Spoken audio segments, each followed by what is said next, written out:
Enríquez, él es docente de la Escuela de Seguridad y Defensa del Instituto de Altos Estudios Nacionales, el IAEN. Muchas gracias, Diego, por estar con nosotros. Un cordial saludo. Leonidas Castro le habla.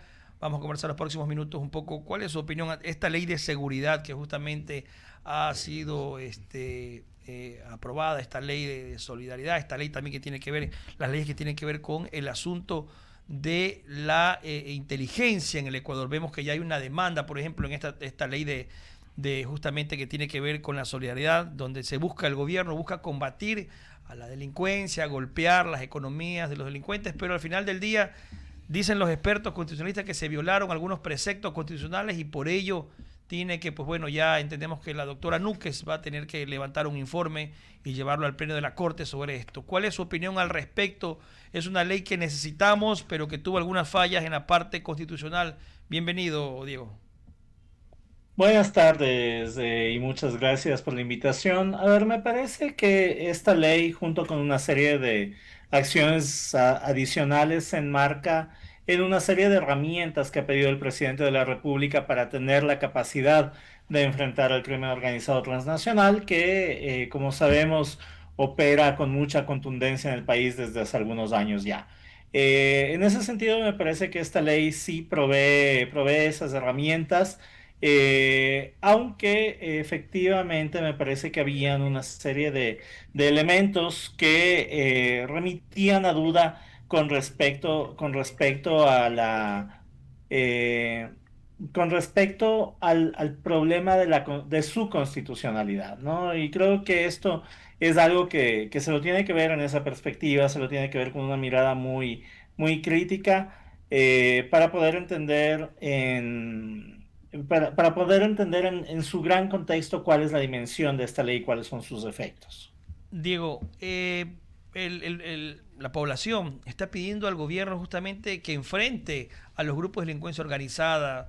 Hemos visto imágenes, lo que pasaba esta semana en Manabí, como por acribillar a una X persona, un X abogado, terminan casi que matando a una familia que comía, por desgracia, estar en el lugar equivocado, ahí frente a la persona que asesinan. Es decir, esto va más allá de lo que significa una delincuencia común, esto es otro nivel. Ahí uno entiende que estamos en guerra con gente que no tiene alma, gente que le da igual acribillar a una persona o matar toda una familia en un restaurante. Esas herramientas que se están buscando a través de las leyes que la Asamblea justamente ha aprobado, terminan siendo un instrumento que por el tema constitucional no va a dar, no, tal vez no se pueda dar paso con ello, pero ¿qué nos queda como ciudadanos, como gobierno? ¿Qué le queda al gobierno para enfrentar a estos grupos que tienen poder, tienen economía, tienen armas, tienen todo, y prácticamente se deja sin fuerzas al gobierno para poder defendernos? A ver, pero es que me parece que no podemos reducir toda la capacidad de respuesta del gobierno solamente a esta ley. El Estado tiene a su haber una serie de capacidades, ¿no?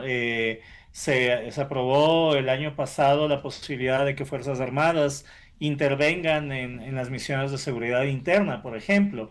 Me parece que la misma ley de uso progresivo de la fuerza que fue aprobada en el periodo del presidente Lazo, proveyó también una serie de herramientas a las Fuerzas Armadas para operar en estos contextos. Lo que la ley actual, la ley de solidaridad, hace es quizás profundizar o perfeccionar algunos instrumentos, pero yo creo que no podemos caer en la narrativa de que el Estado está indefenso, porque esa sería una narrativa en la cual las organizaciones criminales tienen todas las de ganar, y me parece que no es así.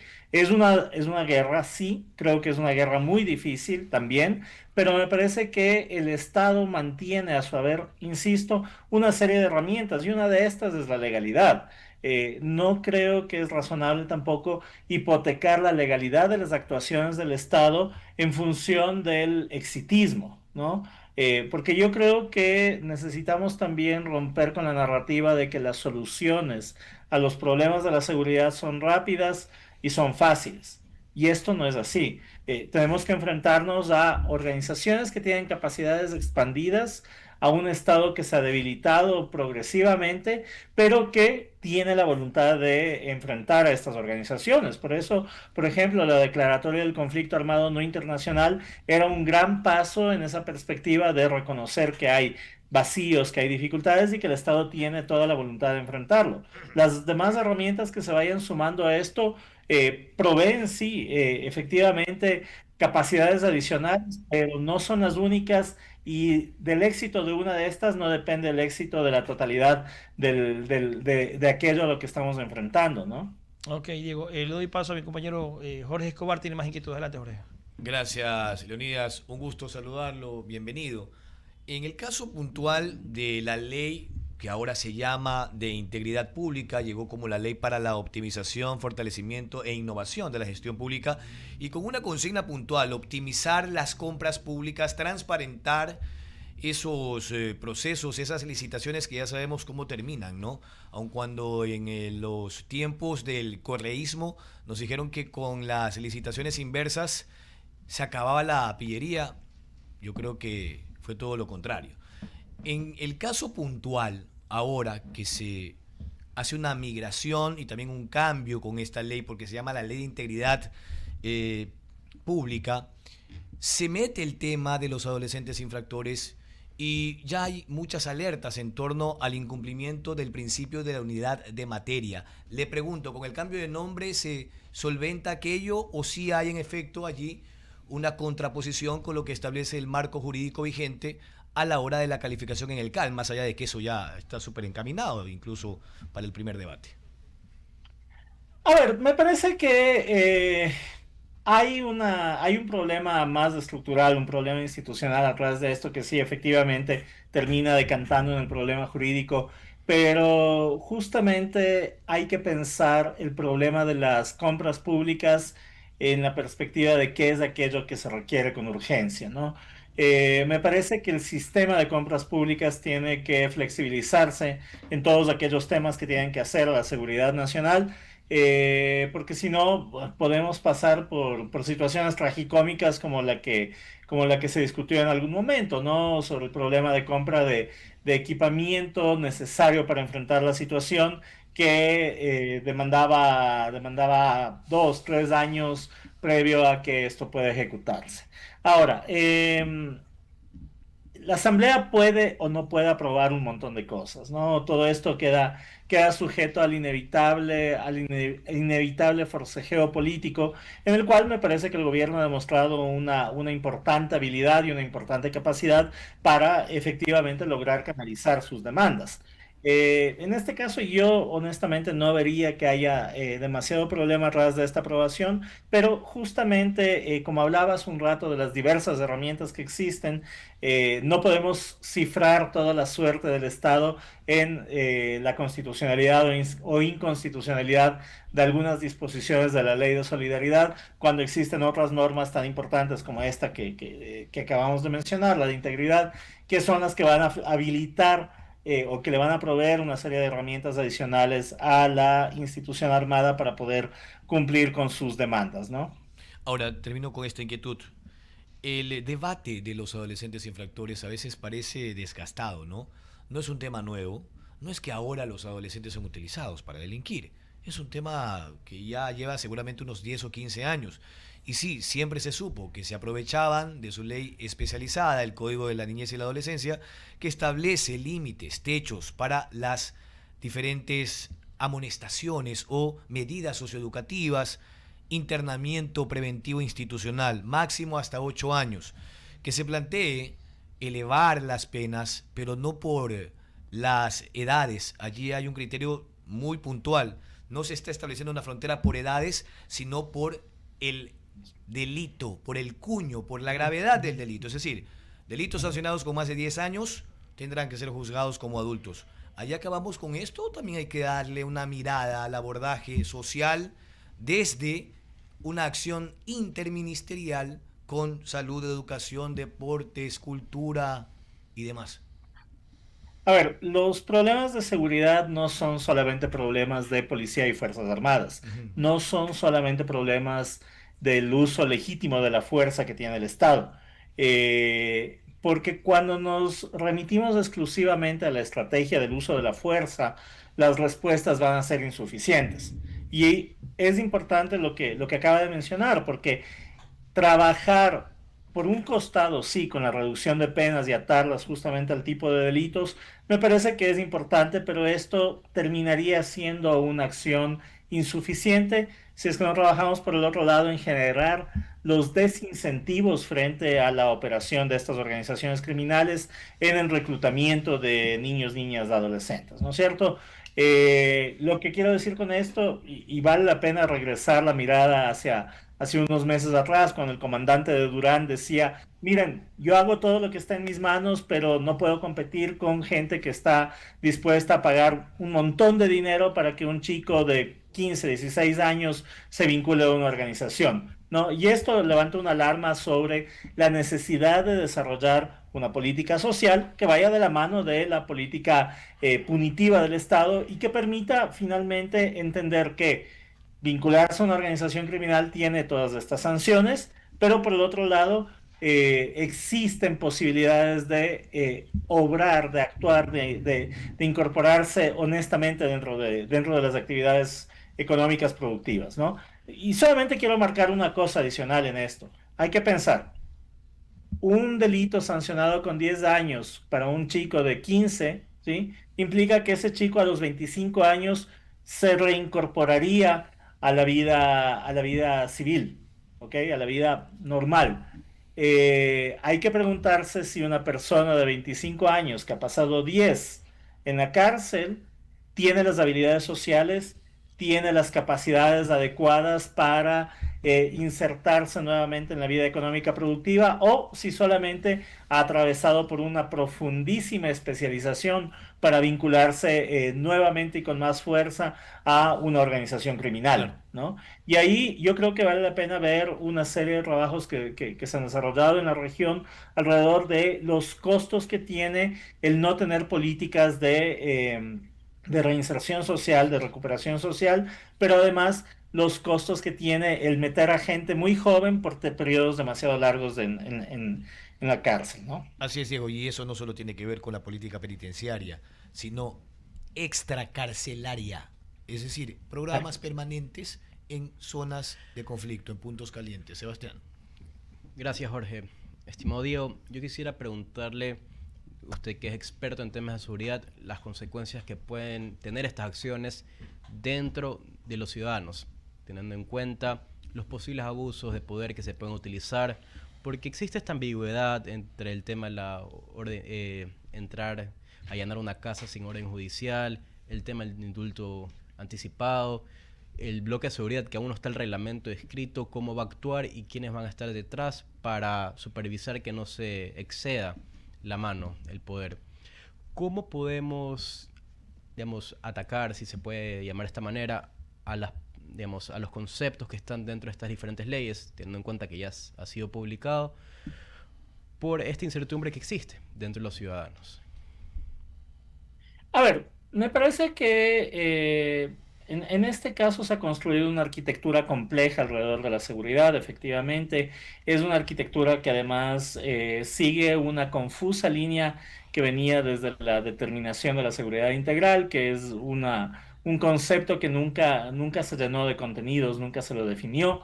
Eh, pero lo que hay es lo que hay, ¿ok? Y en ese contexto yo creo que es necesario quizás volver sobre ciertos principios fundamentales. La responsabilidad política de las decisiones de la seguridad es, reside directamente en el presidente de la República, ¿no es cierto? La responsabilidad operativa de esas decisiones va a residir en el Comando Conjunto de las Fuerzas Armadas, en el jefe, en el comandante de la Policía Nacional y en las acciones que estos desplieguen desde allí, ¿no es cierto?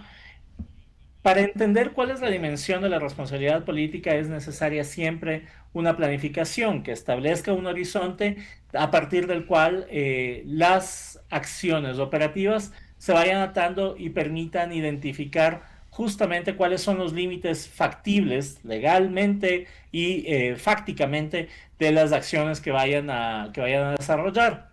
Y acá yo creo que hay un importante elemento que espero se pueda trabajar en este periodo de gobierno y es el elemento de la planificación de la seguridad. A veces tendemos a creer que esto es solamente un elemento de la vanidad de los académicos, pero en realidad lo que esto sirve es para justamente priorizar las acciones y para entender cuáles son las dimensiones de aquellos pasos que se tienen que dar. Y Fuerzas Armadas tienen una larga experiencia planificando. Yo recuerdo en el 2002, cuando recién comenzaba a estudiar los temas de seguridad, Fuerzas Armadas tenía armada una planificación para el 2030, un horizonte al que no hemos llegado todavía. Entonces, creo que se pueden recuperar esos conocimientos y se puede trabajar en esa perspectiva para entender cuáles van a ser los diversos caminos, los diversos pasos que se tienen que dar para llegar a esos horizontes, ¿no? Sí.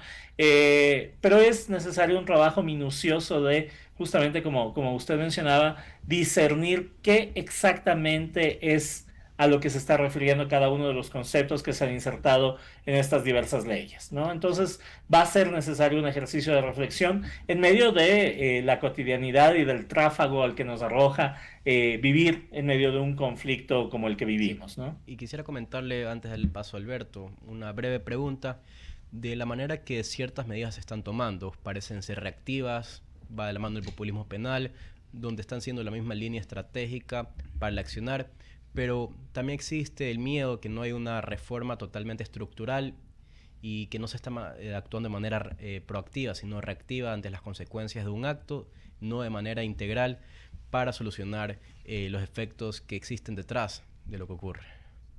Sí, yo coincido con eso y añado una cosa más.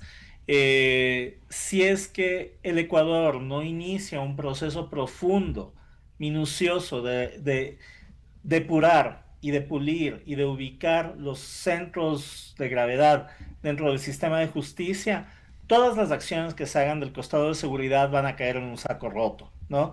Y me refiero nuevamente a un comandante de la policía, pero ustedes lo recordarán con la frustración con la que discutía, con la frustración con la que hablaba de cómo no importa cuántos esfuerzos haga la policía el día en que esto entra en el sistema judicial, entra una suerte de rueda giratoria que no arroja los resultados necesarios. Yo creo que el Ecuador tiene que entender que estamos viviendo efectivamente una situación de guerra, una situación que demanda respuestas extraordinarias y entre esas respuestas extraordinarias va a tener que trabajarse con minuciosidad, con profundidad, con detalle, una reforma del sistema judicial para que nos permita depurarlo. Yo creo que una serie de casos que planteó la Fiscalía en el último tiempo nos permiten ver que hay una penetración de organizaciones criminales dentro de diversos estamentos del sistema de justicia. Se tiene que atender eso también. Y Así, esto va a suceder sobre la base de un acuerdo político más amplio. sí, así es, como usted menciona, Diego, espero que este acuerdo político ocurra con todas las fuerzas necesarias y todas las acciones a futuro que se tomen sean en beneficio del país. Ahora le doy la palabra, querido Alberto.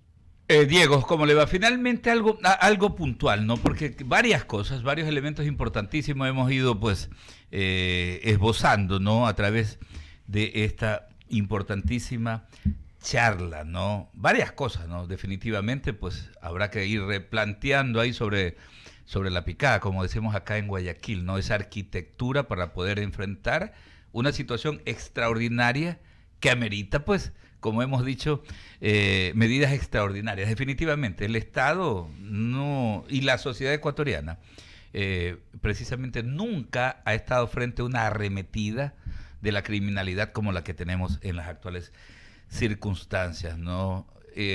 Vemos estos esfuerzos desde el gobierno, también varios marcos legales. Habrá que ir juntando todo esto, esta intencionalidad también que se plasmaba ayer con el plan para evitar el reclutamiento de los niños, ¿no? Por parte de las bandas criminales. Definitivamente yo creo que amerita, requiere también ese seguimiento, ese soporte desde la sociedad civil, desde la academia, ¿no? Para que sea exitoso, porque ese es uno de los problemas, ¿no? Eso de generar presencia del Estado en todo el territorio nacional es importantísimo.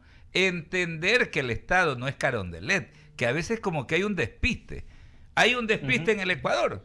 Cuando hablamos del Estado creemos que es la función ejecutiva y nos olvidamos que gran parte de los recursos del presupuesto general del Estado mensualmente y anualmente van, por ejemplo, a los GACS. Y ahí tenemos autoridades locales que se farrean la plata, pues, pintando murales, auspiciando festivales musicales, el reggaetoneo y todo lo que está de moda, ¿no? Entonces hay muchas cosas que ir haciendo, y sí me gustaría tener de su parte una lectura final, una visión, una postura con respecto a esto precisamente, ¿no? El rol hemos hablado de lo que le corresponde al Estado, pero también la sociedad civil, ¿cómo ver esto? Porque también vemos cómo en muchos hogares se ha ido normalizando, ¿no? Acá comenzamos con esto del el hacherito. Hace años decíamos, hace una década, no es que es el hacherito nomás consume H. Y vean ustedes lo que tenemos ahorita. Los chicos de escuela, de colegio, llegaban con plasmas inmensos, hasta las chicas también adolescentes, llegan con el celular de última generación, y para las mamás es normal. Hemos normalizado lo anormal. En los clubes sociales, en los gremios profesionales, admitimos a delincuentes que sabemos que están vinculados hasta al crimen organizado, pero como es el que pone la botella de whisky carísimo, entonces bienvenido, ¿no? Entonces a veces como que nos hacemos de la vista gorda y todo aquello. Sí me gustaría tener una reflexión con todos estos elementos, ¿no? Porque el rol es del Estado, pero también es de la sociedad civil, y yo creo que todos debemos de juntar esfuerzos para contener esta arremetida criminal. Sí, a ver, y ahí yo quiero resaltar una cosa sumamente importante en esto. Eh, Creo que la presión de la cotidianidad nos ha llevado a pensar que los problemas de la seguridad son exclusivamente problemas de la policía o de las Fuerzas Armadas, y eso no es así. Como usted me acaba de mencionar, los problemas de la seguridad son problemas sociales, los vivimos y los sufrimos todos, pero pensamos que esa responsabilidad no nos concierne a cada uno de nosotros, cuando sí nos concierne, y nos concierne sustancialmente. Y a veces desde cosas mínimas, ¿no? De que si veo que mi vecina está caminando rumbo a mi casa y yo paso en auto y le puedo ayudar, le puedo llevar, pues quizás eso puede ayudar a reducir en algo el riesgo al que esta persona se está enfrentando. Y así una serie de pequeñas acciones que en última instancia remiten a una vieja y clásica noción de la construcción de comunidad. La seguridad no es posible en ausencia de comunidad. Y construir esa comunidad implica no solamente las pequeñas acciones que se puedan desarrollar, sino la capacidad de, como parte de una comunidad, como parte de una sociedad, cuestionarnos qué es lo que está sucediendo, justamente como usted menciona, con esta persona que transita por una determinada calle todos los días a una determinada hora y que tiene aparentemente algún tipo de vinculación con delincuencial, ¿no? ¿Cómo contener eso? ¿Cómo organizar a los vecinos? Y sumando más elementos, cómo ejercer presión sobre los diversos niveles de gobierno, porque efectivamente no todo es Carondelet. Hay gobiernos parroquiales, hay gobiernos municipales, provinciales, cada uno de estos con responsabilidades distintas, pero que todos pueden aportar de alguna manera para contener estos fenómenos, ¿no? Yo creo que, insisto con esto, necesitamos convencernos de que los problemas de la seguridad no se resuelven rápido, no se resuelven sin que exista un costo de por medio, pero además no se resuelven autónomamente solo por un actor. El presidente de la República no va a poder resolverlo todo. Por buena voluntad que tenga, por muchas herramientas que se le otorguen, él no va a poder resolverlo todo. Las Fuerzas Armadas no lo van a poder resolver todo, y todos vamos a tener que sumarnos en este proceso. Claro que sí, debe haber decisión política, pero también compromiso patrio, ¿no? De todos los ecuatorianos, desde todos los sectores debemos de arrimar el hombro en esta causa que debemos asumirla como una causa nacional. Diego Pérez Enríquez es catedrático de la Escuela de Seguridad y Defensa del IAE en el Instituto de Altos Estudios Nacionales. Agradecerles por este tiempo y por estas reflexiones que ha compartido con este equipo periodístico y por supuesto con nuestra audiencia, con nuestros seguidores. Vaya nuestro abrazo hasta el IAE allá en Quito, ¿ah? Muchísimas gracias, una buena tarde y gracias por la invitación. Son las 18:02, 6 de la tarde con 2 minutos. Interesantes reflexiones.